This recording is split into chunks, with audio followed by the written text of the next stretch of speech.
So mga day, ato na to i-continue atong story no. Katong gihatod na ko sa embassy ngadto sa prisuhan. Natulala lang ko day kay wa ko kay balo ba og makalingkawas pa ba ko gikan sa prisuhan. Pagabot na ko didto gibalhog dayon ko sa silda. Gamay ra ni siya nga silda mura og prisuhan sa munisipyo ba. Gilahi ang mga babae, gilahi pud ang mga lalaki.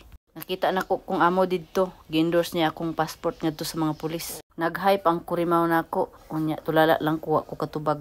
Gisulod ko nila sa pambabae nga selda. Pagtan-aw nako lain-lain og mga nasyonalidad na Indian, Indonesian, Filipino, African, Sri Lankan, you name it. Gi-welcome ko sa mga piniriso og gipa-feel at home. Mga pulis tutok kay sa kuha gigwapahan tingali ay. Wala lang gyud ko imik-imik sa daplin lang gyud ko mga day. Minaw lang ko sa mga story sa mga babae didto. Dihay batanong Indonesian mga day nilaya sa iyang amo kay gibaligya kuno siya.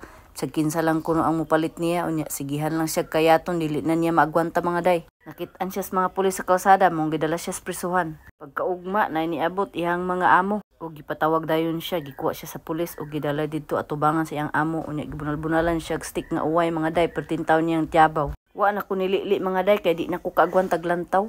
Pagbalik niya sa silda nagkurog-kurog mga day perting luuya bata para ba 16 years old pa. Gipiki lang daw ang iyang edad. Naapo ko'y kauban ditong Pilipina labihang igatana magsigig pahikap sa mga pulis pero ang kapalit kay McDonald's o KFC. Inig kagabi iday mosulod na ng mga pulis mangamang na naslag piniriso manghikap og tutoy manghikap og lubot pero naaslay mga dalang pagkaon para sa mga igatanday.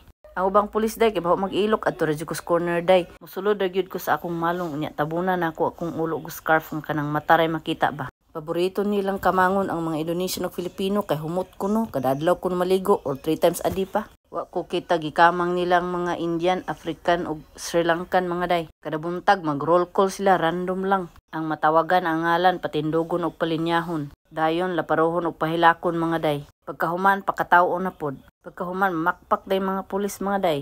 Dihay nanay didto nga giatake mga day sus perti namong tabang. Ninggahi naman siya di na mo buka iyang baba mga day. Ligwatan na mo kutsara mga day pero dili kuno pwede kay basing kunog mawangi ang ngipon.